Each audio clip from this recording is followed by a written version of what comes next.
Hello दोस्तों, तो आज की इस वीडियो में मैं आप लोगों के लिए सोल लैंड 2 के 2 एपिसोड्स को एक्सप्लेन करने वाला हूँ। तो जैसा कि अब तक की कहानी में हम लोगों ने देख लिया था कि स्नो डीमन सेट और टांग सेट के दरमियान यहाँ 4th क्वार्टर फाइनल मैच होता है, जहाँ शुरू के इंडिविजुअल राउंड में हम देखते हैं कि जू सेंशी ने अपनी पूरी जान लगाकर कैसे तैसे आउटियान को बेहोश कर दिया, लेकिन उसकी खुद की हालत भी काफी ज्यादा खराब हो चुकी थी। जब ये सब कुछ दूसरी तरफ प्रिंसेस वाना ने देखा तो वो हार मान लेती है, जिस वजह से टांग सेट को पूरे 7 पॉइंट मिल चुके थे। दूसरी तरफ स्नो डीमन वैली के पास अब 3 पॉइंट थे, यानी कि उन्हें किसी भी हाल में टीम बैटल को जीतना होगा और इसी टीम बैटल के जरिए डिसाइड होगा कि अगले सेमीफाइनल राउंड में कौन जाने वाला है। प्रिंसेस वीना यहाँ पर थोड़ी सी चालाकी दिखाने की कोशिश करती है। उसने टैंक सेट के मेंबर से कहा था कि प्लीज टीम बैटल में जरा होल्ड बैक करना, क्योंकि हम लोग अच्छे दोस्त हैं और हम नहीं चाहते कि हम एक दूसरे की जान ले ले। जबकि दूसरी तरफ अपने टीम मेंबर से कह रही थी कि जरा सा भी होल्ड बैक मत करना, और इसी तरह से यहाँ ये दोनों ही टीम्स अरीना में एक दूसरे से बैटल करने के लिए आमने सामने आ जाती है।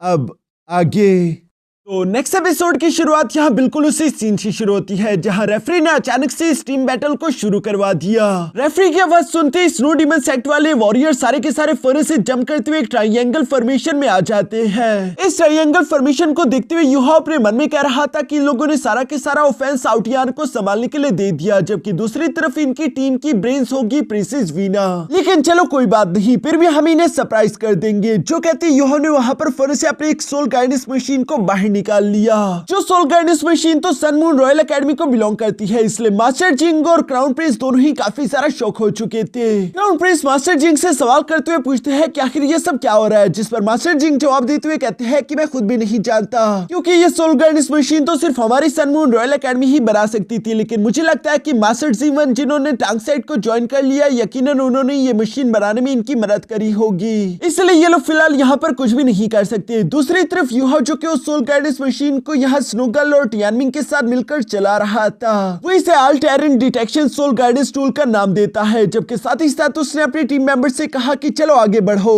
ये कहते यूहा ने अपने सोल गाइडेंस टूल के अंदर से कई सारे शेल्स निकालते हुए एक साथ सामने की तरफ हमला कर दिया, जिन्हें आउटियन पंच करते हुए नीचे गिरा देता है। लेकिन वो किसी बॉम्ब की तरह नहीं पड़ते, बल्कि वो एक स्टन ग्रेनेड की तरह पड़ते हुए अचानक वहां पर काफी सारा रोशनी कर देते हैं, जिस प्लान का पहले से यूहा के दोस्तों को मालूम था, इसलिए वक्त रहते वो लोग गॉगल्स पहन चुके थे। और दूसरी तरफ आउटियन और उसके सारे साथी यहाँ कुछ देर के लिए अंधे हो गए, उन्हें कुछ भी दिखाई नहीं दे रहा था। जबकि सेवन शेक डेविल्स को तो इसलिए सब कुछ दिखाई दे रहा है क्योंकि यूहा ने अपनी सोल डिटेक्शन टेक्निक उनके साथ शेयर करी हुई थी। लेकिन यहाँ पर कुछ सेम टेक्निक प्रिंसेस वीना के पास भी थी, जिससे वो ज्यादा लोगों के साथ शेयर तो नहीं कर सकती, लेकिन वो इसे खुद के और आउटियन के साथ शेयर करते हुए यहाँ उसे दिखा देती है कि सेवन शेक डेविल्स कहाँ मौजूद है। इसी वजह से आउटियन ने खुद को बचा लिया था, साथ ही साथ वो उन्हें भी हिट करते हुए पीछे पटक चुका, जो देखकर तो यूहा शॉक हो गया था। उसे समझ नहीं आ रहा था कि आखिर ये सब कैसे हुआ, क्योंकि सिचुएशन बदलती हुई दिखाई दे रही थी। ऐसा लग रहा था जैसे कि धीरे धीरे स्नो डीमन सेट टांग सेट के ऊपर भारी पड़ रहा है। इसलिए यूहा ने इसके पीछे की वजह जानने के लिए फौरन अपने पर्पल डीमन आई को इस्तेमाल करते हुए यहाँ प्रिंसेस वीना को स्कैन करना शुरू कर दिया।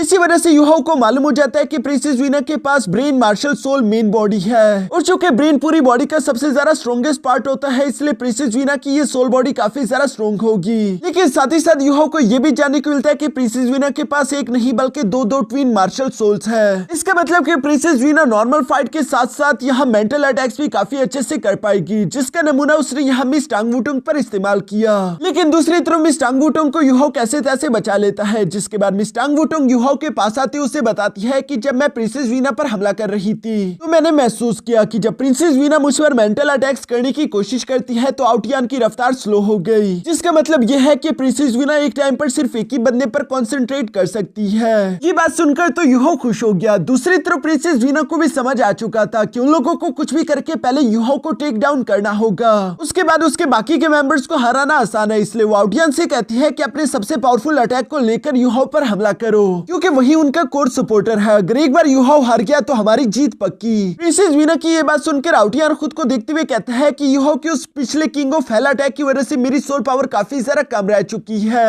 मुझे अगर अपना सबसे ज्यादा पावरफुल अटैक चलना है तो मुझे कुछ देर की जरूरत पड़ेगी ताकि मैं अपनी सोल पावर इकट्ठा कर सकूं। तब तक तुम लोग मुझे डिफेंड करो। जो सुनकर प्रिंसेस वीना बिल्कुल ऐसे ही करती है। वो दो साथियों के साथ मिलकर आउटियान को प्रोटेक्ट कर रही थी, जबकि बाकी के कुछ साथी यहाँ तीसी के साथ युहाओ की तरफ बढ़ने लगे ताकि वो उस पर हमला करके उसे कमजोर कर सके। लेकिन उन्हें अंदाजा भी नहीं था कि तभी अचानक उन पर साइड से ज़्याओ ज़्याओ हमला कर देगी, जो कि अपने तीनों कैलिड्रोन्स का इस्तेमाल करते हुए उन्हें बुरी तरीके से हिट करते हुए पीछे की तरफ पटक कर कहती है कि शायद तुम लोग मुझे भूल चुके, मैं भी यहाँ पर मौजूद हूँ और मेरे होते हुए मेरे कैप्टन को कुछ भी नहीं होगा। जो कहती है ज़्याओ ज़्याओ ने अपने तीनों कैलिड्रोन्स को कंबाइन करते हुए यह सुप्रीम कैलिड्रोन टेक्निक का इस्तेमाल करना शुरू कर दिया। इस सुप्रीम कैलिड्रोन का ये हाई प्रेशर प्रिंसेस वीना और उसके सारे साथियों पर एक साथ ही पड़ रहा था, इसलिए प्रिंसेस वीना परेशान होते हुए कहती है कि आखिर ये लड़की इतनी ताकतवर कब से हो गई। मैंने तो सच में इससे बिल्कुल भी खतरा नहीं समझा था। यूं करो, पहले इस लड़की को टेक डाउन करो, उसके बाद ही हम दूसरों का सामना करेंगे। प्रिंसेस वीना के ये ऑर्डर सुनकर उसके साथी यहाँ जैसे ही ज़्याओ ज़्याओ की तरफ जंप करने लगे, तभी अचानक ज़ू सेंशी ने वहां पर अपना ब्लैक टोर्टाइज डोमेन एक्टिवेट कर लिया, जिसका इस्तेमाल करते हुए चारों तरफ अरीना में पानी फैलाते हुए कहता है कि नहीं, मेरे होते हुए तुम लोग ज़्याओ ज़्याओ की तरफ नहीं जा सकते। इवन के मिस्टर बीवी ने भी बीच में ज्वाइन होते हुए यहाँ इन लोगों पर बिजलियां गिराना शुरू कर दी थी। पर अभी भी हम देखते हैं कि गूटोंग बचता हुआ ऊपर की तरफ जाने की कोशिश कर रहा था, क्योंकि उसके पास कुछ विंग्स है और यही विंग उसकी सोल बॉडी थी, जिसे युहाओ ने देख लिया। इसलिए वो अपने मेंटल प्रेशर का इस्तेमाल करते हुए फौरन उससे नीचे की तरफ गिरा चुका। इवन कि मिस सांग वूटोंग भी इस अटैक को और ज्यादा ताकतवर करने के लिए वहां पर एक हेक्सागोनल फॉर्मेशन क्रिएट कर देती है। यहाँ जब ये लोग इतनी ज्यादा मुश्किल में फंस चुके थे तो प्रिंसेस वीना फौरन अपनी ब्रेन मार्शल सोल का इस्तेमाल करते हुए अपना सारा के सारा फोकस यहाँ चैनियो और गूटोंग पर लगा चुकी, जिन्हें वो खुद के साथ साथ थोड़ा सा आजाद करवा लेती है और वो उन्हें ऑर्डर देती है कि जल्दी से मिस टांग वूटोंग पर हमला करो। यहाँ चैनियो की सोल बॉडी तो उसकी सोल आई थी, जिसके सोल शॉक टेक्निक का इस्तेमाल करते हुए ऊपर मौजूद मिस टांग वूटोंग पर हमला करना चाहता था। इवन के उसका साथ देने के लिए गूटोंग भी फनर से जंप करते हुए मिस टांग वूटोंग के पीछे आ जाता है। इस सिचुएशन में फंसते हुए हम देखते हैं कि मिस टांग वूटोंग ने फनर से अपने फिफ्थ मार्शल सोल टेक्निक को रेडी कर लिया, जिसे वो goddess of light butterfly protection का नाम देती है। इस टेक्निक की वजह से मिस टांग वूटोंग की बॉडी काफी कूल तरीके से चमकना शुरू हो गई थी और उसकी पावर भी इंक्रीज हो चुकी, जहां पर हम देखते हैं कि वो सिर्फ एक ही हाथ का इस्तेमाल करते हुए सोल शॉक टेक्निक को रास्ते में डिस्ट्रॉय कर देती है, जबकि साथ ही साथ अपनी एनर्जी प्रेशर का इस्तेमाल करते हुए उसने गूटोंग को भी हिट करते हुए वापस से जमीन पर भेज दिया था। अब यहाँ सिचुएशन पूरी तरीके से खराब हो चुकी थी। प्रिंसेस वीना भी जानती थी कि अब सिर्फ आउटियान की सोल अवेकनिंग ही हमें बचा सकती है, इसलिए हम देखते हैं कि उसने अपने second martial soul lotus blossom का इस्तेमाल करना शुरू कर दिया, जिसके सोल अवेकनिंग टेक्निक का इस्तेमाल करते हुए आउटियान की पावर को और भी ज्यादा बूस्ट करने लगी। इवन के स्नो डीमन सेट के बाकी के सारे वॉरियर्स भी फौरन से जंप करते हुए यहाँ आउटियान और प्रिंसेस वीना को चारों तरफ से घेर लेते हैं, जहाँ पर वो उन्हें प्रोटेक्ट करने लगे। लेकिन युहाओ जानता रहा कि अगर यहाँ पर आउटियान की सेकंड अवेकनिंग एक बार कंप्लीट हो गई फिर हमारे लिए मुश्किल हो सकती है, इसलिए वो अपने साथियों से कहता है कि उन्हें कामयाब होने मत देना, इसलिए जितना जल्दी हो सके उन पर हमला करके उन्हें हरा दो। जो कहते हुए युहाओ लगातार उन पर अटैक्स कर रहा था। दूसरी तरफ हम देखते हैं कि ज़्याओ ज़्याओ भी यहाँ पर अपने सुप्रीम कैलिड्रोन का वेट इंक्रीज करने लगी ताकि वो इसके वजन के नीचे अपने दुश्मनों को कुचल दे। दूसरी तरफ स्नो डीमन सेट के वॉरियर्स ने अपनी पूरी कोशिश करी कि वो इस सुप्रीम कैलिड्रोन को हवा में उठा दे, लेकिन तभी अचानक वहां पर एक बहुत बड़ा गोल्डन एनर्जी ब्लास्ट हो जाता है, जिसे देखकर सब लोगों को लग रहा था कि शायद स्नो डीमन सेट हार गया।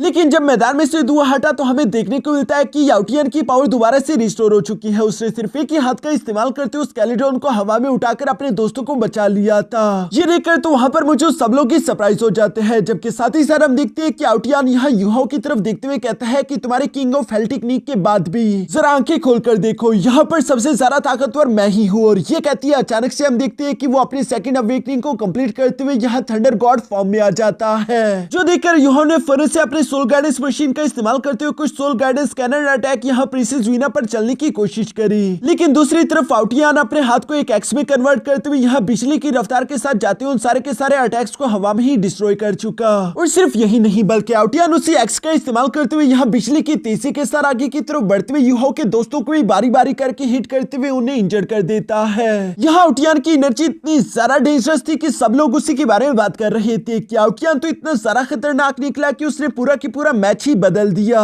युहाओ भी यहाँ पर आउटियन की स्ट्रेंथ को देखकर थोड़ा सा परेशान दिखाई दे रहा था, जबकि दूसरी तरफ आउटियन खुश होते हुए युहाओ की तरफ देखकर कहता है कि पहले मैंने तुम्हें थोड़ा सा अंडर एस्टिमेट किया, लेकिन इस बार तुम नहीं बचोगे। और ये कहती है आउटियन अपनी फुल स्ट्रेंथ का इस्तेमाल करते फौरन से उसकी सोल गाइडेंस मशीन पर लगातार स्ट्राइक पर स्ट्राइक करता रहा, जहां वो आखिरी गॉड स्लैश टेक्निक का इस्तेमाल करते हुए कह रहा था कि युहाओ मुझे माफ कर दो, लेकिन अपने सेट के लिए मुझे इस फाइट को जीतना ही होगा। फिर चाहे इसमें तुम्हारी जान ही क्यों ना चली जाए, इस बार मैं होल्ड बैक नहीं कर सकता। और ये कहती वो अपने फाइनल गॉड स्लैश टेक्निक का इस्तेमाल करते हुए फौरन से युहाओ पर हमला बोल देता है, जिस अटैक की वजह से अरीना में एक बहुत बड़ा एनर्जी ब्लास्ट हो चुका था। ये देखकर युहाओ के दोस्तों परेशान हो गए, जबकि दूसरी तरफ मास्टर जिंग खुश हो रहे थे कि युहाओ मरना डिजर्व करता था। उल्टा मास्टर जिंग तो इस मैच की शुरुआत से इस मौके का इंतजार कर रहा था। लेकिन दूसरी तरफ अरीना में से जब धुआं हटा तो उसकी खुशियों पर पानी फिर जाता है, क्योंकि युहाओ ने लास्ट मोमेंट पर अपनी इमूवेबल किंग लॉलीपॉप का इस्तेमाल किया था, जिस लॉलीपॉप का इफेक्ट 7 सेकंड तक रहता है और ये किसी इनविंसिबल शील्ड की तरह काम करती है। इसलिए सब लोग ये देखकर हैरान हो गए थे। दूसरी तरफ ज़ाओ ये देखकर केटाओ को शाबाशी देते हुए कहती है कि तुम कमाल के हो, जो सुनकर तो केटाओ भी खुश हो गया। तभी अचानक युहाओ केटाओ से कहता है कि चलो अपनी बाइंडिंग अरे का इस्तेमाल करो, जो सुनकर केटाओ ने वहाँ पर एक लेवल 7 के सोल गार्डेंस अरे का इस्तेमाल करते हुए फिर से सामने मौजूद आउटियान पर हमला बोल दिया। आउटियान को तो ये अरे डेंजरस लग रहा था, इसलिए वो अपने एक्स का इस्तेमाल करते फौरन उस पर हमला कर देता है। पर तभी अचानक उसके हाथ में एक रूबिक क्यूब आ गया, जो कि फौरन से ओपन होते हुए आउटियान के चारों तरफ घूमने लगा। वो हैरान होते हुए कह रहा था कि अब ये क्या है। तभी हमें मास्टर जिंग से जानने को मिलता है कि ये एक लेवल 7 का binding light soul guidance tool है, जो कि किसी 8 सोल रिंग वाले डोलो सोल मास्टर तक को भी रिस्ट्रिक्ट करके कैद कर सकता है। लेकिन उसे समझ नहीं आ रहा था कि आखिर टांगसेट के पास इतने पावरफुल सोल गाइडेंस टूल्स आए कहां से। दूसरी तरफ हम देखते हैं कि आउटियान को इस तरह से कैद होता हुआ देखकर उसके दोस्तों शौक हो गए, जबकि युहाओ अपने साथियों से कहता है कि जाओ और हमला करो, जो देखकर स्नो डीमन सेक्ट वाले वॉरियर्स को कुछ भी समझ नहीं आ रहा था। इसलिए आउटियान अपने दोस्तों से कहता है कि मेरी फिक्र मत करो, मैं जल्दी खुद को आजाद करवा लूंगा, तुम लोग फिलहाल अपनी पूरी जान लगा दो युहाओ को हराने के लिए। जो सुनकर आउटियान के साथी तेजी के साथ यहाँ युहाओ की तरफ ही बढ़ने लगे थे, लेकिन युहाओ के बिना कुछ किए सिर्फ उसके दोस्त ही उसे अच्छे से प्रोटेक्ट कर लेते हैं। ये देखकर प्रिंसेस वीना खुद ही अपनी तलवार लेकर युहाओ पर हमला करने के लिए आगे की तरफ बढ़ चुकी थी, जहाँ युहाओ के आसपास कोई भी दिखाई नहीं दे रहा था। पर तभी अचानक हम देखते हैं कि ज़ू सेंशी ने अपनी रिप्लेसमेंट टेक्निक का इस्तेमाल करते हुए खुद को फौरन वहां पर टेलीपोर्ट कर दिया, जहाँ आते ही ज़ू सेंशी अपनी शील्ड का इस्तेमाल करते हुए फौरन से प्रिंसेस वीना को हिट करते हुए पीछे की तरफ धकेल चुका है। इसके बाद हम देखते हैं कि ज़ू सेंशी ने मिस टांग वुटोंग को भी टेलीपोर्ट करते हुए फौरन से युहाओ के सामने ला खड़ा कर दिया, जहाँ ये दोनों एक दूसरे का हाथ पकड़ते हुए अपने first golden road martial soul fusion skill को एक्टिवेट करने शुरू हो गए। चेनी और गुटोंग यहाँ इन दोनों को martial soul fusion skill activate करते हुए देखकर फौरन निन्नी की तरफ बढ़ने लगे ताकि वो इन्हें बीच में रोक सके। लेकिन इससे पहले कि वो लोग जरा से भी आगे बढ़ पाते तभी अचानक ज़ू सेंशी वहां पर सामने की तरफ आते हुए अपनी शील्ड फॉर्मेशन टेक्निक का इस्तेमाल करते हुए उन दोनों को अंदर की तरफ कैद कर चुका। मैदान में मौजूद ये सारा नजारा देखकर तो आउटियान को काफी जरा गुस्सा आ रहा था और वो चिल्लाते हुए कहता है कि बस बहुत हुआ, अब मैं और ये सब बर्दाश्त नहीं कर सकता। जो कहती है आउटियान ने अपनी पूरी जान लगा दी थी खुद को उस बाइंडिंग अरे से आजाद कराने के लिए, लेकिन वो यहाँ जब तक उस बाइंडिंग अरे से आजाद हुआ तब तक युहाओ और मिस टांग वुटोंग का गोल्डन रोड कंप्लीट हो चुका था, जिस फ्यूजन स्किल का इस्तेमाल करते वो फौरन सामने मौजूद आउटियान पर हमला बोल देते हैं। यहाँ इस गोल्डन रोड के रास्ते में चैंगनेन ने फौरन से एक लड़की यीसी को भी सामने की तरफ पटक दिया था, जिसकी वजह से यीसी और आउटियान दोनों ही अपनी जगह पर फ्रीज हो गए। ये देखकर तो प्रिंसेस वीना परेशान हो गई, जबकि मिस ज़ावी को अच्छा लग रहा था कि अब युहाओ और उसकी टीम जीत रही है, जबकि मास्टर जिंग अपने मन में यही सोच रहा था कि ये मैच तो काफी ज्यादा सस्पेंस भरा है, पता नहीं आउटियान इससे आजाद हो भी पाएगा या नहीं। तभी अचानक हमें देखने को मिलता है कि आउटियान खुद को धीरे धीरे करके अनफ्रीज कर रहा था, उसके शेल के ऊपर क्रैक्स पड़ रहे हैं और ये इसलिए क्योंकि आउटियान की बॉडी काफी ज्यादा स्ट्रॉन्ग थी। लेकिन दूसरी तरफ युहाओ को भी इस बात का पहले से अंदाजा था, इसलिए हम देखते हैं कि उसने मिस टांग वुटोंग के साथ मिलते हुए अपने second martial soul fusion skill को रेडी करना शुरू कर दिया, जिसमें युहाओ की आइस जेट स्कॉर्पियन एम्प्रेस और दूसरी तरफ मिस टांग वुटोंग के हाउटियान हैमर दोनों की पावर एक दूसरे के साथ फ्यूज हो जाती है और इस फ्यूजन के कारण मिस टांग वुटोंग और युहाओ दोनों ने मिलकर हेवनली एम्परर हैमर बना लिया था, जिसका इस्तेमाल करते हुए फाइनल अटैक फौरन से आउटियान पर चल देते हैं। यहाँ इस हेवनली एम्परर हैमर का प्रेशर काफी ज्यादा खतरनाक था। दूसरी तरफ आउटियान भी पूरी तरीके से अनफ्रीज अभी तक नहीं हुआ, इसलिए ये देखकर तो प्रिंसेस वीना काफी ज्यादा परेशान हो गई और वो आउटियान को बचाने के लिए अपना आखिरी ट्रम्प कार्ड भी चल देती है, जो कि उसका fourth martial soul skill well of the siren था, जिस टेक्निक में हम देखते हैं कि पर्पल कलर की कुछ स्पिरिचुअल बॉडीज उस हेवनली एम्परर हैमर को रोकने की कोशिश कर रही थी। साथ ही साथ प्रिंसेस वीना एक जोरदार चीख लगाती है, जिस सायरन चीख की वजह से सब लोगों के कानों में दर्द होने लगा। लेकिन अभी भी हम देखते हैं कि प्रिंसेस वीना उस हेवनली एम्परर हैमर अटैक को सिर्फ 2 सेकंड तक ही होल्ड कर पाई। उसके बाद उसका वेल ऑफ सायरन टेक्निक टूट जाती है, जिसकी वजह से उसके मुंह से खून निकलने लगा। यहाँ प्रिंसेस वीना बुरी तरीके से इंजर्ड हो चुकी थी, जबकि आउटियान भी लास्ट मोमेंट पर अनफ्रीज हो चुका था, लेकिन अब उसके पास बचने का समय नहीं है और वो इस हेवनली एम्परर हैमर टेक्निक का प्रेशर भी देखकर काफी ज्यादा डर चुका था, क्योंकि इसका प्रेशर आउटियान की जान ले सकता है। यहाँ पर हम देखते हैं कि वो हेवनली एम्परर हैमर जैसे ही आउटियान से टकराया तो वहाँ अरीना में एक बहुत बड़ा एनर्जी ब्लास्ट हो गया, जिसका इफेक्ट जल्दी खत्म करने के लिए यूहा और मिस टांग वुटोंग अपने फ्यूजन स्किल को बीच में ही रोक देते हैं। और सिर्फ यही वजह थी कि इतने खतरनाक अटैक के बावजूद भी आउटियान जिंदा सलामत बच गया था। बेशक वो इतना सारा घबराया और थका हुआ था कि वो प्रिंसेस वीना से कहता है कि मुझे माफ कर देना, मैं और ज्यादा नहीं लड़ सकता। जो कहती है आउटियान नीचे गिरकर बेहोश हो जाता है। प्रिंसेस वीना भी पहले से ही काफी ज्यादा इंजर्ड थी। वो आउटियान को इस तरह से गिरता हुआ देखकर फौरन से जाकर पकड़ते उसे गले लगा लेती है। साथ ही साथ उसने देखा कि उसके बाकी के सारे साथी भी हार चुके थे। अब ये लोग और ज्यादा फाइट नहीं कर सकते वरना इनमें से किसी न किसी की जान चली जाएगी। इसलिए प्रिंसेस वीना ने हार एक्सेप्ट कर ली। जो सुनकर तो वहाँ पर मौजूद टांगसेट के सारे सपोर्टर्स काफी सारा खुश हो गए और वो जोर जोर से टांगसेट का नाम चिल्लाने लगे। यूहा और उसके दोस्तों को भी खुशी हो रही थी कि आखिरकार वो लोग क्वार्टर फाइनल को पार करते हुए टॉप 4 यानी कि सेमीफाइनल में जा चुके हैं। और साथ ही साथ आज के दिन यूहा ने बॉडी सेट की असली ताकत देख ली थी और वो बॉडी सेट से काफी ज्यादा इंप्रेस भी हो चुका था। तो हो सकता है कि आने वाले फ्यूचर में यूहा भी बॉडी सेट की सेकंड अवेकनिंग टेक्निक को परफॉर्म करना सीख ले। यहाँ ऊपर की तरफ हम देखते हैं कि क्राउन प्रिंस टांगसेट की जीतने से बिल्कुल भी खुश नहीं था। उसे गुस्सा आ रहा था कि श्रेक एकेडमी और टांगसेट दोनों ही सेमीफाइनल में जा चुके हैं, जो कि उसके लिए बिल्कुल भी बर्दाश्त करने वाली बात नहीं थी। पर तभी अचानक होली स्पिरिट चर्च का लीडर उनसे कहता है कि प्लीज आप शांत हो जाइए, मैं आपको भरोसा दिलाता हूँ कि हमारा होली स्पिरिट चर्च किसी भी हाल में टांगसेट को हरा कर ही रहेगा। जो सुनकर क्राउन प्रिंस तो कोई भी जवाब नहीं देते। दूसरी तरफ अरीना में हम देखते हैं कि प्रिंसेस वीना और उसके सारे दोस्त यहाँ यूहा और उसके बाकी के सारे साथियों को सेमीफाइनल में जाने पर कांग्रेचुलेशन बोल रहे थे। इवन कि आउटियान भी यूहा से इंप्रेस होते हुए कहता है कि उम्मीद करता हूँ कि फ्यूचर में हम दोनों दोबारा एक दूसरे से फाइट कर पाएंगे। जबकि प्रिंसेस वीना भी उन लोगों से यही कह रही थी कि तुम्हारा अगला semifinal match Holi spirit church के साथ होगा, इसलिए वहाँ पर अपना ख्याल रखना। जो बात सच भी थी क्योंकि ऊपर से होली स्पिरिट चर्च का लीडर यहाँ यूहा और उसके दोस्तों को देखते हुए कह रहा था कि मुझसे रहा नहीं जा रहा, मैं तुम लोगों को सेमीफाइनल में तकलीफ पहुंचाकर तुम्हारी दर्द भरी चीखें सुनना चाहता हूँ। दूसरी तरफ इस मैच के ओवर होने के बाद हम देखते हैं कि मिस ऑरेंज यहाँ क्राउन प्रिंस के पास आ गई थी और वो उनसे सवाल करते हुए पूछती है कि क्या हुआ। जब से मैच खत्म हुआ अब तब से काफी ज्यादा खामोश है, आप फिक्र ना करें, होली स्पिरिट चर्च यकीनन जीत जाएगा। जिस पर क्राउन प्रिंस रिवील करते हुए बताता है कि वो कभी भी नहीं चाहता कि होली स्पिरिट चर्च इस सोल फाइटिंग कंपटीशन को जीत जाए, क्योंकि उसके अपने सन मून एम्पायर की आवाम ही इवल सोल मास्टर्स को पसंद नहीं करती, बल्कि उसने होली स्पिरिट चर्च के साथ सिर्फ हाथी इसलिए मिलाया था ताकि वो उनका इस्तेमाल कर सके बॉडी सेट और श्रेक एकेडमी को तबाह करने के लिए। साथ ही साथ क्राउन प्रिंस बताता है कि मुझे इस बात से कोई फर्क नहीं पड़ता कि कौन इस सोल फाइटिंग कंपटीशन को जीते, क्योंकि जो भी विनर टीम होगी उसके पास सिर्फ 2 ही रास्ते बचेंगे, या तो वो मेरे गुलाम बन जाए या फिर वो मारे जाएंगे। यहाँ मिस ऑरेंज को खुद भी मालूम नहीं था कि आखिर क्राउन प्रिंस क्या प्लानिंग कर रहा है।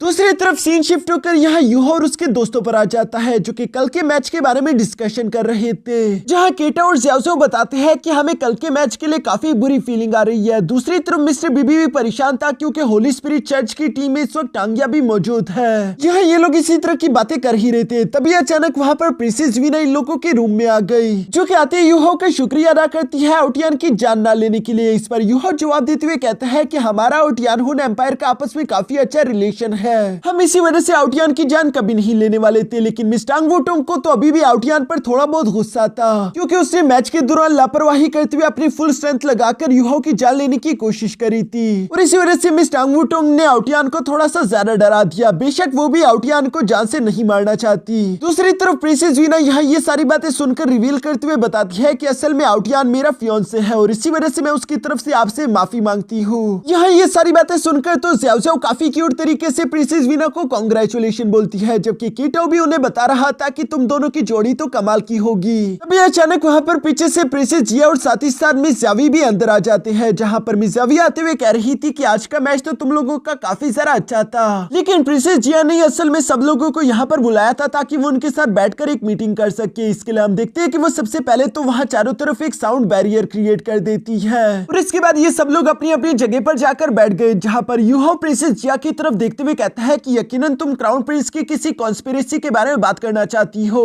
ये सुनकर प्रिंसेस जिया जवाब देते हुए कहती है कि हाँ तुम बिल्कुल सही समझे, तुम हमेशा से एक समझदार इंसान हो। मैं तुम लोगों को बताना चाहती हूँ कि रॉबिन राउंड के दौरान मैंने अपने एम्पायर की तरफ 3 ग्रुप ऑफ वॉरियर्स को बेचा था, लेकिन उनकी कोई भी खबर नहीं मिली। और सिर्फ यही नहीं बल्कि मेरे साथ यहाँ पर एक लेवल 93 का डोलो सोल मास्टर भी आया था और पता नहीं अचानक वो भी गायब हो चुके हैं। जो सुनकर मिस जावी जवाब देते हुए कहती है कि इसका मतलब कि सिचुएशन काफी सारा खराब हो चुकी है, जैसा कि मैंने एक्सपेक्ट किया था। प्रिंसेस वीना आगे को बताती है कि हाँ मैंने भी अपनी एक डोलो डोलू मास्टर को इन्वेस्टिगेट करने के लिए भेजा था, जिन्होंने बताया कि चारों तरफ मेंगडी सिटी के आसपास जाल बिछाए हुए हैं। यानी कि तुम समझ सकते हो कि हम तालाब में ऐसी मछलियां जिन्हें चारों तरफ से क्राउन प्रिंस और उसके साथियों ने घेर लिया। यानी कि क्राउन प्रिंस हमें यहाँ से जिंदा बाहर जाने नहीं देना चाहता, जो सुनकर यूहाउ समझ जाता है कि क्राउन प्रिंस ने हर एक एकेडमी के इलाइट वॉरियर्स को यहाँ पर बुलवा लिया है। या तो उन सबको अपने सामने झुकने के लिए मजबूर कर देगा या फिर वो उन्हें जान से मार डालेगा। यानी कि क्राउन प्रिंस ने आखिरकार जंग का ऐलान कर दिया है और जल्दी जंग शुरू हो जाएगी। जो सुनकर मिस ज़ावी जवाब देते हुए कहती है कि मैंने पर्सनली सारे के सारे माउंटेन्स को जांचा और मुझे मालूम हुआ कि मेंगडी सिटी के सारे साइड्स को घेर कर नहीं रखा गया,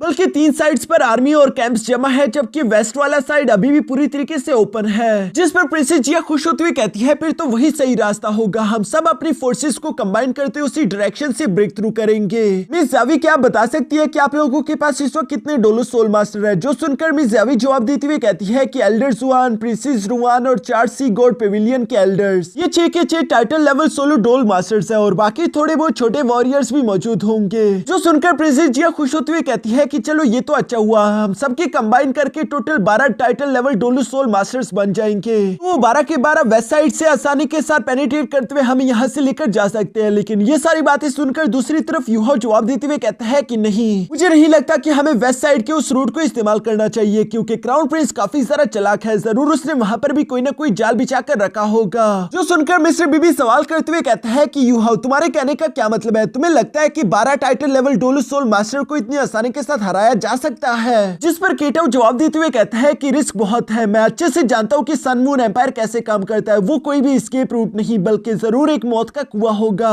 जो सुनकर तो प्रिंसेस जिया भी काफी सारा परेशान हो गई थी। वो अपने मन में कहती है कि हम लोग तो क्राउन प्रिंस की जाल में फांसी चुके थे, वो इतना सारा इवल होगा मैंने ये बिल्कुल भी नहीं सोचा था। तभी अचानक प्रिंसेस वीना कहती है कि वैसे मेरे पास एक अच्छा प्लान है, इससे पहले कि वो हमें अपनी जाल में फंसा ले, हम लोगों को ही मेंगडी हॉल में मौजूद क्राउन प्रिंस पर हमला कर देना चाहिए। एक बार क्राउन प्रिंस मारा गया उसके बाद चारों तरफ हलचल मच जाएगी, कोई भी प्लान अच्छे से नहीं चल पाएगा और हम लोग यहाँ से सेफली जा सकते हैं। साथ ही साथ फ्यूचर में आने वाली जंग भी टल जाएगी। जो सुनकर तो प्रिंसेस जिया फौरन से एग्री हो गई और वो खड़े होते हुए मिस ज़ावी से सवाल करते हुए पूछती है कि आखिर आपका क्या कहना है? ये देखकर यूहाउ अपने मन में कहता है कि प्रिंसेस जिया इतने बड़े काम के लिए इतनी जल्दी एग्री हो गई, मुझे लगता है कि इन दोनों ने पहले से इस बारे में प्लानिंग और बात करी होगी, जबकि अभी तो ये सब इसीलिए इस तरह की बातें कर रहे हैं ताकि ये हमें भी अपने साथ शामिल कर सके। यूहाउ यहाँ पर उन लोगों को डायरेक्टली मना भी नहीं कर सकता था क्योंकि उनकी फ्रेंडशिप अच्छी थी, पर साथ ही साथ इसका इन्हें काफी सारा गहरा नुकसान भी हो सकता था। मिस ज़ावी भी इस बात को अच्छे से जानती थी, इसलिए वो फौरन से खड़ी होकर बोलती है कि मैं एकेडमी की तरफ से कोई भी डिसीजन नहीं ले सकती, पहले मुझे अपने एल्डर से बात करनी होगी। जबकि मिस्टर बीबी भी सेम बात कहता है कि हमारा टांग सेट भी पहले सी गॉड पेविलियन के एल्डर से बात करेगा, उसके बाद ही हम कोई डिसीजन ले पाएंगे। कल के सेमीफाइनल के बाद हम दोनों प्रिंसेस को अपना जवाब दे देंगे। जो सुनकर प्रिंसेस जिया कहती है कि चले ठीक है, हम लोग बेसब्री के साथ खुशखबरी का इंतजार करेंगे। जो कहती है प्रिंसेस जिया और प्रिंसेस वीना वहाँ से जाने लगे। यहाँ उनके जाने के बाद मिस्टर बीबी कह रहा था कि ये दोनों प्रिंसेस कोई भी सिंपल लड़की नहीं, जबकि मिस ज़ावी भी इस बात से एग्री करती थी और वो बताती है कि इन दोनों ही कंट्रीज का इस काम में काफी सारा फायदा है, इसलिए इस मिशन के दौरान चाहे इन लोगों की जान ही क्यों ना चली जाए तब भी ये लोग क्राउन प्रिंस को खत्म करना चाहेंगे। लेकिन हम इसी तरह से किसी की भी बातों पर भरोसा नहीं कर सकते, हमें खुद का फायदा सोचना होगा। यहाँ ये लोग अभी इसी तरह की डिस्कशन कर ही रही थी, तभी अचानक प्रिंसेस जिया वापस से कमरे में इंटर हो गई, जो कि वापस आती कहती है कि मैं तुम्हारे प्रीवियस 7 स्ट्राइक डेविल्स की टीम लीडर मा ज़्याओ टाओ के बारे में बात करना चाहती हूँ। ये सुनकर तो सब लोग फौरन अपनी जगह पर खड़े हो गए। मिस्टर बीबी हैरानगी के साथ सवाल करते हुए कहता है कि क्या तुम्हारे पास कैप्टन ज़्याओ टाओ के बारे में कोई न्यूज है? इस पर प्रिंसेस जिया जवाब देते हुए कहती है कि हाँ, मेरे एक आदमी ने रिपोर्ट करते हुए मुझे बताया कि पैलेस को एक लड़की गार्ड कर रही है जो कि मा ज़्याओ टाओ की तरह दिख रही थी, लेकिन वो होली स्पिरिट चर्च की एक इवल सोल मास्टर बन चुकी है, जिसे होली स्पिरिट चर्च के लोग फायर फिनिक्स होली मेडन कहकर पुकारते थे। जो सुनकर यूहाउ याद करता है कि लास्ट टाइम मिस ज़्याओ टाओ की बॉडी पर इवल सोल एनर्जी ने काबू कर लिया था और अब तो इन्हें मालूम ही हो चुका है कि मिस ज़्याओ टाओ इस वक्त होली स्पिरिट चर्च के साथ यानी कि पैलेस में मौजूद होगी। इसलिए पहले जहाँ टांग सेट और शेक एकेडमी इस काम के लिए एग्री नहीं थे, अब शायद उन्हें एग्री होना पड़े। और यही तो प्रिंसेस जिया का प्लान था, जहाँ वो जाते जाते भी यूहाउ और उसके दोस्तों से कहती है कि कल के सेमीफाइनल में खुद का ध्यान रखना। यहाँ प्रिंसेस जिया के जाने के बाद मिस ज़ावी गुस्सा होते हुए कह रही थी कि ये सच में बहुत ही ज्यादा चालाक निकली, सियासत करना तो कोई प्रिंसेस जिया से सीखे, लेकिन अब हमारे पास कोई दूसरा रास्ता भी नहीं, हमें शायद मा ज़्याओ टाओ के लिए ये काम करना पड़ेगा। दूसरी तरफ केटो बताता है कि सन मून एम्पायर इस वक्त कई सारे टुकड़ों में बंटा हुआ है, क्योंकि सन मून एम्पायर की एम्परर की हालत काफी ज्यादा खराब है और दूसरी तरफ सारे के सारे प्रिंस न्यू एम्परर बनना चाहते थे, इसलिए इन लोगों की आर्मी एक दूसरे के साथ अक्सर लड़ती रहती है। लेकिन इस वक्त क्राउन प्रिंस की सियासत सबसे ज्यादा स्ट्रॉन्ग थी और इसी सियासत और दिमाग का इस्तेमाल करते हुए उसने सन मून एम्पायर के एक बहुत बड़े हिस्से पर काबू कर लिया।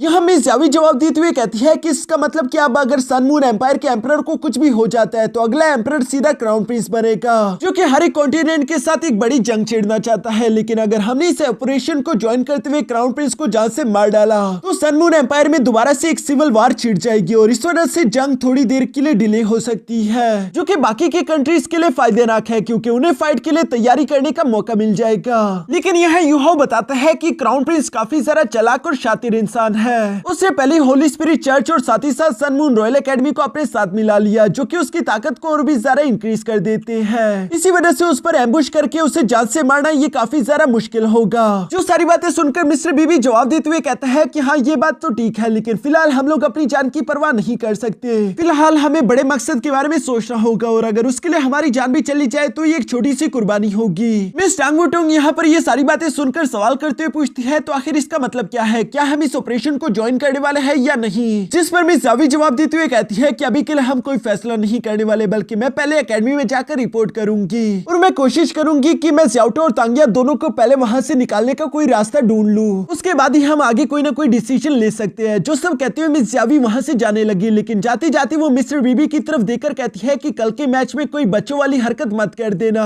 तुम लोगों को खुद के इमोशंस पर काबू रखना होगा। स्पेशली मिस्टर बीबी, मैं तुमसे बात कर रही हूँ और ये इसलिए क्योंकि होली स्पिरिट चर्च में इस वक्त तांगिया भी मौजूद है, जो कि मिस्टर बीबी की लवर है और वो कभी भी उस पर हमला नहीं करना चाहेगा। इसी बात को लेकर मिस्टर बीबी भी काफी ज्यादा परेशान दिखाई दे रहा था। इसके बाद नेक्स्ट सीन में हम देखते हैं जहाँ पर ज़ो सेनशी मिस्टर बीबी से कह रहा था कि कल के मैच के दौरान इंडिविजुअल राउंड में मैं चाहता हूँ कि सबसे पहले तुम मुझे फाइट करने के लिए भेजो, क्योंकि अपनी टीम में सबसे ज्यादा एक्सपीरियंस वॉरियर मैं हूँ। यहाँ ये लोग इसी तरह की बातें कर ही रहे थे, तभी अचानक इन्हें सामने से मिस वांग काइनीर आती हुई दिखाई देती है, जो कि फौरन से लोगों के सामने आकर खड़ी हो गई, जिसे अपने सामने देखकर ये लोग हैरान होते हुए यही सोच रहे थे कि अब इसे क्या चाहिए। तभी अचानक मिस वांग काइनीर कहती है कि तुम लोगों ने स्नो डीमन सेट के साथ आज की फाइट काफी अच्छी लड़ी, मैं तुम लोगों को जीत पर कांग्रेचुलेशन बोलना चाहती हूँ और साथ ही साथ कल के मैच के लिए बेस्ट ऑफ लक। उम्मीद करते हैं कि फाइनल में हमारी मुलाकात दोबारा से हो। जो सब कहने के बाद मिस वांग काइनीर यहाँ बिना कुछ सुने वापस से पलटकर वहां से जाने लगी। यहाँ ये सब देखकर ज़ो सेनशी हक्का बक्का रहते हुए कहता है कि आज सूरज कहाँ से निकला था, मैंने बिल्कुल नहीं एक्सपेक्ट किया था कि ये अकड़ू लड़की भी कभी किसी की तारीफ कर सकती है। फिर दूसरी तरफ यूहा उसकी आंखों में देखकर समझ सकता था कि उससे उनकी फिक्र थी। अब इसके बाद हम लोगों को नेक्स्ट डे कंपटीशन वाला दिन दिखाया जाता है, जहाँ पर होस्ट सब लोगों के सामने बता रही थी कि पूरे एक महीने के लगातार कॉम्पिटिशन्स के बाद आखिरकार वो एक्साइटिंग सेमीफाइनल्स का वक्त आ ही चुका है, जिसके लिए आप सब लोग बेसब्री से इंतजार कर रहे थे।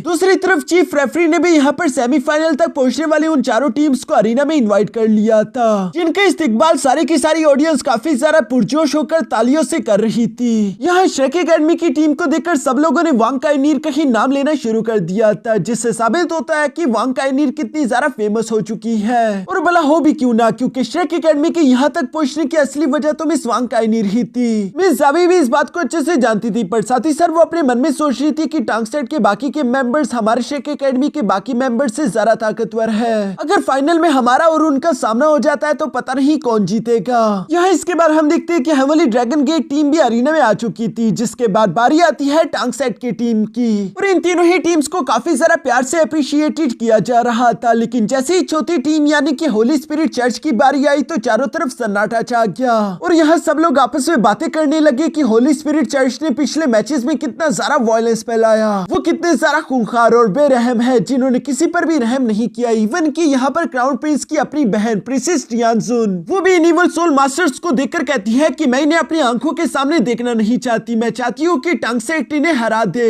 इसलिए वो अपनी मैंगडो सोल इंस्ट्रक्टर एकेडमी के डिसाइपल्स के साथ मिलकर यहाँ टांगसेट को ही सपोर्ट करने लगी। ये सब देखकर ज़्याओसो हैरान होते हुए कहती है कि होली स्पिरिट चर्च ने तो अच्छी खासी फाइट्स लड़ते हुए सेमीफाइनल तक पहुंच गया, लेकिन फिर भी वो इतने ज्यादा अनपॉपुलर क्यों है। उनके सपोर्टर्स यहाँ पर बिल्कुल भी ज्यादा दिखाई नहीं दे रहे। जो सुनकर यूहा जवाब देते हुए कहता है क्योंकि वो इवल सोल मास्टर्स है। नॉर्मल लोग चाहे जितने मर्जी अच्छे हो जाए, वो कभी भी इवल सोल मास्टर्स को सपोर्ट नहीं दिखाना चाहते, क्योंकि वो हमेशा गलत तरीकों का इस्तेमाल करते हुए खुद की कल्टीवेशन और पावर को इंक्रीज करते हैं। और यही वजह है कि सन मून एम्पायर ने कभी भी ऑफिशियल इवल सोल चर्च के साथ अपना कनेक्शन जाहिर नहीं किया। ये सब कुछ सीक्रेटली और बैकग्राउंड में चल रहा है, वरना इसकी वजह से सन मून एम्पायर एक जोक बनकर रह जाएगा। जाएगा। साथ ही साथ यूहो बताता है कि हमें कुछ भी करके होली स्पिरिट चर्च को इस सेमीफाइनल में हराना ही होगा, क्योंकि एक बार अगर हमसे वो जीत कर आगे चले गए तो उनका इस सोल फाइटिंग कंपटीशन में विनर डिक्लेयर होना पक्का है, जिसकी वजह से इस कॉन्टिनेंटल सोल गाइडेंस कंपटीशन की हिस्ट्री पर एक बहुत बड़ा दाग लग जाएगा, जो कि मैं बिल्कुल भी होने नहीं देना चाहता। यूहो जब यहाँ ये सारी बातें कह रहा था तो दूसरी तरफ मिस्टर बीबी टांगिया को देखकर इमोशनल हो रहा था। ये देखकर जू सेंशी उसे समझाते हुए कहता है कि कोई भी बेवकूफी मत करना, क्योंकि बेशक श्रेक एकेडमी को हार और जीत का मुकाबला करना पड़ेगा, लेकिन दूसरी तरफ हमारा मुकाबला हार और जीत नहीं बल्कि मौत और जिंदगी का है। इवन कि ज़्याओ भी मिस्टर बीबी से यही कह रही थी कि मिस ज़्यावी की बात को याद करो, आप बिल्कुल भी कोई गलती नहीं कर सकते, वरना इसकी कीमत हमें अपनी जान देकर चुकानी होगी। जो सुनकर मिस्टर बीबी भी दूसरी तरफ उसकी बातें समझ गया था। दूसरी तरफ केटो अपने मन में कह रहा था कि अब तो सोचने वाली बात यह है कि श्रेक एकेडमी और हेवनली ड्रैगन गेट टीम, इन दोनों में से सेमीफाइनल राउंड में कौन जीतेगा। ऊपर की तरफ मौजूद क्राउन प्रिंस भी यहाँ पर सेम बात ही सोच रहा था, इसलिए वो मिस ऑरेंज से सवाल करते हुए पूछता है कि तुम्हें क्या लगता है कि कौन जीतने वाला है, जिस पर मिस ऑरेंज जवाब देते हुए कहती है कि फिलहाल के लिए दोनों ही टीम्स के कैप्टन काफी ज्यादा स्ट्रॉन्ग है और ये बात बताना मुश्किल है कि कौन विनर डिक्लेयर होगा। फिलहाल लोग इस फाइट को दो ड्रैगन्स की फाइट कहकर बोल रहे हैं, क्योंकि इन दोनों ही टीम्स के कैप्टन के पास ड्रैगन मार्शल सोल्स है और लोग जानना चाहते हैं कि आखिर इन दोनों में से सबसे ज्यादा पावरफुल ड्रैगन मार्शल सोल किसकी होगी। जो सुनकर तो क्राउन प्रिंस भी थोड़ा सा इंटरेस्टेड हो गए और वो साथ ही साथ सवाल करते हुए कहती है कि अगर मैं अपनी ड्रैगन मार्शल सोल को इनके साथ कंपेयर करूं तो किसकी ज्यादा ताकतवर है, जिस पर मिस ऑरेंज जवाब देते हुए कहती है कि यूर मेजेस्टी, आपके पास पर्पल इंपीरियल डिस्ट्रक्शन ड्रैगन है, जो मार्शल सोल दुनिया को खत्म करने वाली सूरज से निकलने वाली डिवाइन ड्रैगन एनर्जी से बना था, एक ऐसा सुप्रीम रूलर जो कि डिस्ट्रक्शन को कंट्रोल कर सकता, और दूसरी तरफ मामूली ऑर्डिनरी ड्रैगन्स, भला इन दोनों का कंपैरिजन कैसे हो सकता है। जो सुनकर क्राउन प्रिंस खुश हो गया, क्योंकि वो ये बात जानता था कि ये सच में उसके सामने मामूली कीड़ों से ज्यादा कुछ नहीं। साथ ही सर वो मिस ऑरेंज से कहता है कि वैसे तुम मेरी बीवी बनोगी, इसलिए तुम्हें भी इनको ज्यादा ताकतवर नहीं समझना चाहिए, बल्कि ये तुम्हारे सामने चींटियों जैसे है, जिन्हें तुम फ्यूचर में ऑर्डर दोगी और ये तुम्हारे हर एक ऑर्डर को फॉलो करेंगे बिना कोई सवाल करे। यहाँ दूसरी तरफ अब अरीना में हम देखते हैं कि चीफ रेफरी ने दोनों ही टीम्स को अरीना में इनवाइट कर लिया था, जहाँ पर दोनों ही टीम्स फर्स्ट इंडिविजुअल मैच के लिए अपने अपने एक मेंबर को भेज देती है और हमें देखने को मिलता है कि दोनों ही टीम्स के कैप्टन फर्स्ट इंडिविजुअल मैच लड़ने के लिए मैदान में आ चुके थे, जहाँ ऑडियंस तो इन दोनों को आमने सामने देखकर जोश से पागल ही हो रही थी। यहाँ यू टियानलोंग और साथ ही साथ वांग काइनीर की काफी बड़ी ऑडियंस है। यू टियानलोंग यहाँ पर काफी कूल तरीके से मिस वांग काइनीर की तरफ देखकर कहता है कि मैं तुमसे एक शर्त लगाना चाहता हूँ, क्यों ना हम दोनों आपस में इस फाइट को और ज्यादा इंटरेस्टिंग बनाए। मेरे कहने का मतलब है कि हम दोनों में से जो भी लूजर होगा उसे अपने ओपिनियन के सेक्ट या फिर एकेडमी को ज्वाइन करना होगा। बताओ क्या तुम्हें ये मंजूर है। जो सुनकर तो सब लोग ही शौक हो गए थे और आपस में बातें कर रहे थे कि अब क्या होगा, लेकिन इस पर वांग काइनीर जवाब देते हुए कहती है कि मैं तुमसे नहीं हारने वाली, और जहां तक तुम्हारी बात है तो बेशक तुम हारोगे तो सही, लेकिन हमारी श्रेक एकेडमी तुम जैसे कचरे को कभी भी एक्सेप्ट नहीं करेगा। जो तो यू टियानलोंग की सीधी सीधी बेइज्जती थी, इसलिए वो गुस्सा होते हुए फौरन से अपने blue tyrannosaurus rex thunder dragon marshal soul को एक्टिवेट कर लेता है। साथ ही सर वो गुस्सा होते हुए कह रहा था कि तुम्हें अपनी इन अल्फाजों की कीमत चुकानी होगी। जो सुनकर दूसरी तरफ मिस वांग काइनीर ने भी अपने गोल्डन ड्रैगन की मार्शल सोल को एक्टिवेट कर लिया था, पर वो कोई जवाब नहीं देती। यहाँ इसी के साथ हम देखते हैं कि चीफ रेफरी ने इन दोनों की फाइट को शुरू करवा दिया, जहाँ पर दोनों ही वॉरियर्स धीरे धीरे होकर एक दूसरे की तरफ बढ़ने लगे। जहाँ पर हमला करते हुए हम देखते हैं कि मिस वांग काइनीर तो अपने गोल्डन स्पीयर का इस्तेमाल कर रही थी, जबकि दूसरी तरफ यू टियानलोंग के पास फिलहाल के लिए कोई भी वेपन नहीं, लेकिन फिर भी वो मिस वांग काइनीर को बराबर की टक्कर दे रहा था। यहाँ एक तरफ तो इन दोनों के दरमियान जबरदस्त फाइट चल रही थी, जबकि दूसरी तरफ इन दोनों के मार्शल सोल वाले ड्रैगन्स भी आपस में लड़ रहे थे। और जैसा कि ऑडियंस ने एक्सपेक्ट किया था कि ये फाइट दो ड्रैगन्स के दरमियान होगी, यहाँ पर अरीना में बिल्कुल वैसा ही सब चल रहा था। ये फाइट काफी ज्यादा तेज और जबरदस्त थी, जहाँ पर हम देखते हैं कि मिस वांग काइनीर अपने गोल्डन स्पीयर का इस्तेमाल करते हुए यू टियानहाओ पर एक बहुत ही पावरफुल अटैक चलने वाली थी, लेकिन वो इसे जंप करते हुए डॉज कर लेता है। साथ ही साथ उसने अपनी fifth martial soul skill thunder hell की इस टेक्निक का भी इस्तेमाल करते फौरन से वांग काइनीर को उसके अंदर कैद कर दिया, जिसका प्रेशर इतना ज्यादा खतरनाक था कि मिस वांग काइनीर को काफी तकलीफ हो रही थी, लेकिन वो हार नहीं मानती, बल्कि वो अपने गोल्डन ड्रैगन एक्सप्लोजन टेक्निक का इस्तेमाल करते हुए फौरन से यू टियानलोंग को पीछे की तरफ धकेल देती है, जहां ऊपर हवा में मौजूद यू टियानलोंग ने फौरन से अपने ब्लू ट्राइनोसोरस थंडर रेक्स को समन कर लिया और वो इसके थंडर ड्रैगन अटैक का इस्तेमाल करते हुए मिस वांग काइनीर पर हमला करना चाहता था। नीचे की तरफ मौजूद वांग काइनीर भी ये देखकर फौरन अपने गोल्डन ड्रैगन रोर को एक्टिवेट कर लेती है। जिन दोनों ही अटैक्स के एक दूसरे से टकराने की वजह से अरीना में काफी सारा खतरनाक एनर्जी अनलीश हो रही थी। यहाँ जू सेंशी मिस्टर बीबी से सवाल करते हुए पूछता है कि क्या सारे के सारे ड्रैगन सोल मास्टर इतनी ज्यादा ताकतवर होते हैं, जिस पर मिस्टर बीबी तो कोई भी जवाब नहीं देता। दूसरी तरफ नीचे अरीना में हम देखते हैं कि उस ब्लास्ट के का इफेक्ट खत्म होने के बाद ये दोनों ही थोड़े बहुत इंजर्ड थे, लेकिन फिर भी हार नहीं मानते और दोबारा से एक दूसरे के आमने सामने खड़े होकर फौरन आगे की तरफ बढ़ते हुए एक दूसरे पर हमला करने लगते हैं। जहां क्लोज कॉम्बैट में तो ऐसा लग रहा था कि यू टियानलोंग धीरे धीरे करके मिस वांग काइनीर पर भारी पड़ रहा था। वो इसलिए क्योंकि वो इतना ज्यादा गुस्सा हो चुका था कि उसकी आंखें रेड हो गई, यानी कि वो अपने रेज फॉर्म में आ चुका है, जो देखकर तो मिस यांगनेन भी मिस वांग काइनीर के लिए परेशान हो गई। दूसरी तरफ हम देखते हैं कि यू टियानलोंग यहाँ पर एक बहुत ही पावरफुल पंच रेडी करते हुए मिस वांग काइनीर को हिट करना चाहता था, लेकिन उसने जैसे ही ये करने की हिम्मत करी तभी अचानक हमें देखने को मिलता है कि मिस वांग काइनीर ने भी अपने पीकॉक डांस आर्मर को एक्टिवेट कर लिया था, जिसकी वजह से उसकी स्ट्रेंथ इंक्रीज हो गई और वो यहाँ पर यू टियानलोंग के उस पंच को ब्लॉक कर चुकी है। और साथ ही साथ उसने काफी कूल तरीके से यहाँ पर यू टियानलोंग को पीटना शुरू कर दिया। यू टियानलोंग बेचारा तो खुद को संभाल ही नहीं पा रहा था और मिस वांग काइनीर उसे बहुत ही ब्रूटली हिट करते हुए अचानक नीचे पटक चुकी, जहां उसने काफी कूल तरीके से यू टियानलोंग की छाती पर पैर रख दिया था। चीफ रेफरी यू टियानलोंग से सवाल करते हुए पूछता है कि क्या तुम हार मानना चाहते हो, जिस पर यू टियानलोंग गुस्से के साथ जवाब देते हुए कहता है कि नहीं, कभी नहीं। ये कहते हुए उसने अपने थंडर क्ला को रेडी करते हुए तेजी के साथ वांग काइनीर पर हमला करने की कोशिश करी, पर वो वक्त रहते ही इस क्ला अटैक को डॉज करते हुए फौरन से पीछे हट जाती है। हम देखते हैं कि यू टियानलोंग यहाँ पर पहले से भी ज्यादा गुस्से में आ चुका था और इसी तरह गुस्से में आपे से बाहर हो जाने की वजह से वो लगातार मिस वांग काइनीर पर काफी रफ्तार से हमला करना शुरू कर देता है, जहाँ मिस वांग काइनीर भी उसे बराबरी की रफ्तार में टक्कर दे रही थी। यहाँ पर इन दोनों के पंच के टकराते ही हम देखते हैं कि मिस वांग काइनीर की स्ट्रेंथ उस आर्मर की वजह से ज्यादा है, इसी वजह से यू टियानलोंग के बोन क्रैक्स हो चुके थे, लेकिन फिर भी वो शांत नहीं बैठता, बल्कि वो दोबारा उसी टूटे हाथ से थंडर ड्रैगन पंच का इस्तेमाल करते हुए फौरन से वांग काइनीर पर हमला करने लगा, जिसे वांग काइनीर अपने गोल्डन ड्रैगन का इस्तेमाल करते हुए कैंसिल आउट कर देती है। साथ ही साथ मिस वांग काइनीर को यह बात भी समझ आ गई थी कि यू टियानलोंग इतनी आसानी के साथ हार नहीं मानेगा, यानी कि मुझे उसे बेहोश करना ही पड़ेगा। जो सोचते ही मिस वांग काइनीर तेजी के साथ आगे की तरफ बढ़ते हुए यू टियानलोंग के दोनों हाथ पकड़कर अपने घुटने का इस्तेमाल करते हुए उसकी कमर पर प्रेशर लगाती है, जिसकी वजह से यू टियानलोंग वहीं पर बेहोश हो गया, जिसका मतलब कि मिस वांग काइनीर इस फाइट को जीत चुकी है। साथ ही साथ उसके पीकॉक डांस आर्मर का समय भी पूरा हो चुका था और यहाँ इसी सीन के साथ हमारा ये एपिसोड यहीं पर खत्म हो जाता है।